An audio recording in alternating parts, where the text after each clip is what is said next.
অনেক নারী আমাকে প্রত্যাখ্যান করেছে। প্রভাস। ভারতের তেলুগু সিনেমার জনপ্রিয় অভিনেতা প্রভাস বাহুবলী সিনেমার সাফল্যের পর রীতিমতো তারকা বনে যায়। সিনেমাটির জন্য দীর্ঘদিন সময় দিয়েছেন এই অভিনেতা। এর প্রতি মনোযোগ যেন নষ্ট না হয় এই জন্য বিয়ের পিছিয়ে দিয়েছিলেন বলেও তখন শোনা যায়। বাহুবলী ফ্র্যাঞ্চাইজির মুক্তির পর কেটে গেছে প্রায় 7 বছর, তবে এখনও বিয়ে করেননি প্রভাস। সম্প্রতি একটি ভিডিও সাক্ষাৎকারে অভিনেতা জানান অনেক নারী তাকে প্রত্যাখ্যান করেছেন। সোশ্যাল মিডিয়ায় ছড়িয়ে পড়া ভিডিওতে দেখা যায় সাক্ষাৎকার ভিত্তিক একটি অনুষ্ঠানে কথা বলেছেন প্রভাস।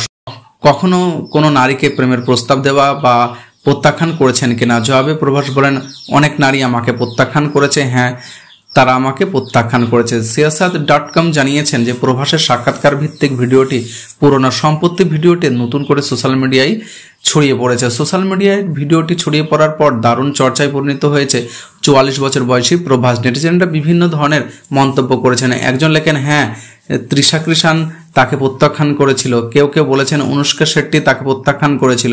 বহুল আলোচিত বাহুবলী সিনেমার অমেন্দ্র বাহুবলী ও দেবসেনা চরিত্রে রূপায়ণ করেন অভিনেতা প্রভাস ও অভিনেত্রী অনুষ্কা শেট্টি। পর্দায় এই জুটির রাসায়ন ভক্তদের মনে এতটাই দাগ কাটে যে বাস্তব জীবনে তাদের জুটি হিসেবে ভেবে নেন তারা।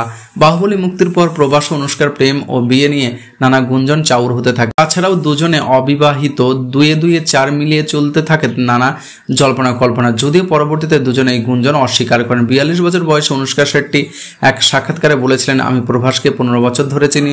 সে আমার একজন বন্ধু যাকে রাত 3টার সময় ফোন করতে পারি। এত কিছুর পরেও থেমে নেই প্রভাস অনুষ্কার প্রেম ও বিয়ের গুঞ্জন।